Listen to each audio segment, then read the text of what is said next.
En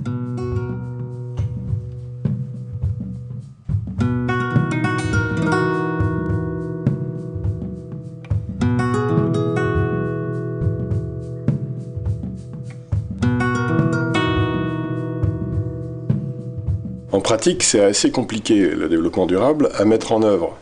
Même si le concept est simple, quand on est face aux réalités, on a des difficultés à concilier développement économique, protection sociale et protection des ressources de la planète. Alors, sur ces enjeux-là, IRSTEA apporte une contribution. Ici, sur le centre de Montpellier, nous essayons de diminuer l'usage des pesticides en utilisant des technologies de pulvérisation plus intelligentes. Nous faisons beaucoup de télédétection et d'information spatiale. Nous essayons de comprendre comment évoluent les territoires. Nous travaillons aussi sur la gestion de l'eau, gestion participative de l'eau, gestion intégrée à l'échelle de toutes les parties prenantes. Nous faisons beaucoup de concertation, de travail à l'échelle des territoires avec les communautés. L'UMR ITAP mène des travaux de recherche et développe des outils dans le domaine, entre autres, de l'agriculture durable. Notre objectif, nous, c'est de vraiment essayer de diminuer les quantités de pesticides utilisés lors des applications. On va développer des modèles pour essayer de comprendre comment se passe le transfert des pesticides lorsqu'ils sont émis dans l'environnement. Alors pour cela, nous avons des outils à notre disposition, comme par exemple la soufflerie. On va essayer de voir comment les petites gouttes chargées de pesticides vont être transportées sous l'effet du vent, donc essayer de mesurer les phénomènes de dérive. Nous avons mené des études et nous avons par exemple montré que lors de l'application, en début de végétation en vigne, seulement 20% des produits appliqués atteignaient le végétal. Tout le reste est perdu dans l'environnement.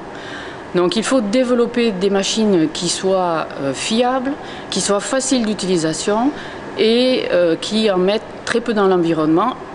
Ceci nous permettra donc de réduire les pertes et donc d'utiliser moins de produits. La plateforme expérimentale de La Valette, d'IRSTEA, en collaboration avec les acteurs industriels et agricoles, vont vers une association de ces techniques innovantes d'irrigation et de pratiques culturales.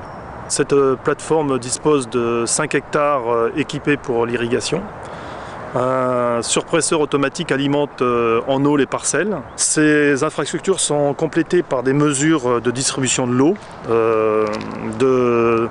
d'hydrodynamique du sol, de transfert hydrique et physiologique de culture. Parallèlement aux recherches innovantes sur l'irrigation, il est proposé d'orienter progressivement la culture traditionnelle avec la bourre vers une culture en semi-direct sous couvert végétal, qui s'appelle le SCV. Mais la principale critique de cette pratique culturale est la destruction de ces couverts par le glyphosate. Donc d'éliminer partiellement, voire totalement ce traitement est l'objectif actuel d'IRSTEA. L'UMRGO en fait développe des travaux sur la gestion de l'eau dans une perspective interdisciplinaire. Donc nous mobilisons en particulier les sciences humaines et sociales, l'économie, la sociologie, l'anthropologie, les sciences politiques. Et donc dans le cadre de mes travaux, moi je m'appuie particulièrement sur des approches sociologiques. Dans le cadre de différents projets de recherche, nous nous sommes intéressés à la manière dont les gestionnaires, les acteurs, les usagers se saisissent des informations qui sont produites par les scientifiques. Par exemple, le projet Aquimed, qui a porté sur la gestion des nappes souterraines dans la plaine du Roussillon, a permis de creuser cette question.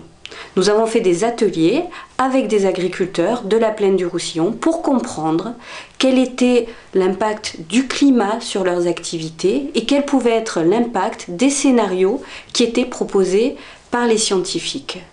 Discuter avec eux de différents scénarios possibles pour l'avenir de l'agriculture sur le territoire et donc son impact sur les ressources en eau. Alors, le cœur d'activité de l'UMR Tethys, c'est la maîtrise de l'information spatiale pour aider à la gestion des territoires. des ressources naturelles et de l'agriculture. Avec la multiplication des villes, des routes pour relier ces villes et la multiplication des grands espaces de culture, les animaux ont de plus en plus de mal à se déplacer. Donc lors du Grenelle de l'environnement, il a été décidé de mettre en place une mesure appelée la trame verte et bleue. Cette trame verte et bleue, elle vise à recréer un réseau écologique au niveau national et notamment à relier par des corridors écologiques ce qu'on appelle des réservoirs de biodiversité. Dans ce cadre-là, IRSTEA appuie le ministère de l'écologie pour développer des outils et des méthodes, comme par exemple la cartographie de réseaux écologiques. En effet, ces cartographies de réseaux écologiques vont permettre de croiser les besoins en déplacement des animaux avec les besoins en développement de l'homme. Donc la trame verte et bleue, c'est un véritable outil d'aménagement du territoire. Depuis 2005, on a commencé à tisser un partenariat avec le SMBT pour les accompagner dans la mise en œuvre de la gestion intégrée du territoire de Thau. Alors c'est intéressant ce type de partenariat parce que c'est vraiment gagnant-gagnant. Côté SMBT, ça leur permet de bénéficier de l'appui de compétences scientifiques et techniques. Et côté UMR-Tétis, ça nous donne un terrain à proximité de Montpellier avec des gens extrêmement ouverts à la coopération avec les scientifiques et sur un territoire qui est très original en matière de complexité de politique publique. Le territoire de Thau, c'est un territoire d'eau, donc des eaux lagunaires à travers l'étang de Thau, qui a des spécificités en termes de biodiversité et d'activité, et des eaux maritimes qui bordent en fait le territoire. Et donc les enjeux principaux sur le bassin versant sont en lien nécessairement avec la préservation de ces milieux aquatiques. Les différents outils qui sont en place au syndicat mixte et qui permettent une bonne appréhension de ces enjeux territoriaux, c'est le déploiement d'un SCOT à l'échelle du territoire, donc un schéma de cohérence territoriale, associé au déploiement d'un SAGE, un schéma de gestion et d'aménagement des eaux. Et ces deux documents de planification, qui sont en fait conduits de manière concomitante, démontrent à quel point il y a un souci de faire un développement harmonieux d'un point de vue de l'aménagement du territoire et de la prise en compte de la qualité du milieu. Actuellement, le SMBT est en train de sortir de la phase de planification pour entrer dans une phase de réalisation.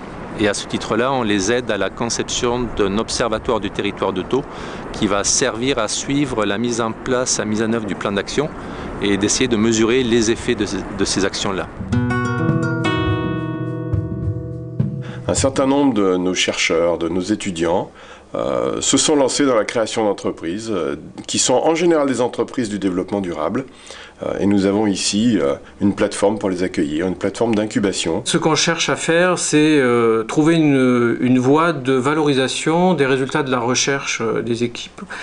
Voie de valorisation par le biais d'une création d'entreprise. Les structures d'accompagnement de la création d'entreprises dans la recherche, au sein de la recherche, nous ont permis de monter notre entreprise, d'être incubés, d'être accompagnés par différentes structures qui sont autour de Minéa. Il y a le C2I de Montpellier, il y a le Languedoc-Roussillon Incubation, il y a Oseo, il y a tout plein de financeurs du développement d'entreprises innovantes. L'objectif, c'est de faire en sorte que l'idée et le projet de création d'entreprise débouchent sur une véritable création et une entreprise qui soit pérenne dans le temps. La scope LISOD, ça veut dire lien social et décision, et on travaille, en fait, c'est une scope qui travaille sur la conception, l'animation et l'évaluation des dispositifs participatifs sur des projets de territoire, sur des projets de gestion de l'environnement, sur des projets d'acteurs avec des citoyens.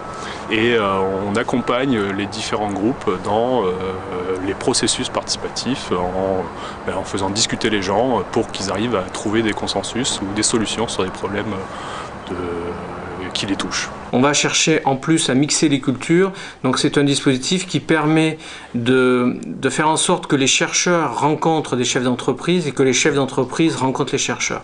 Et cette mixité de cultures présente plusieurs avantages, dont un avantage c'est mieux se connaître, et un autre avantage c'est d'avoir un retour vis-à-vis des chercheurs par le biais de nouveaux contrats de recherche lorsque l'entreprise est créée. Tout cela finalement C'est une manière d'essayer de réconcilier le progrès avec la société, de considérer que la science peut beaucoup pour le progrès en général, à condition de lui donner sa dimension sociale et sa dimension environnementale.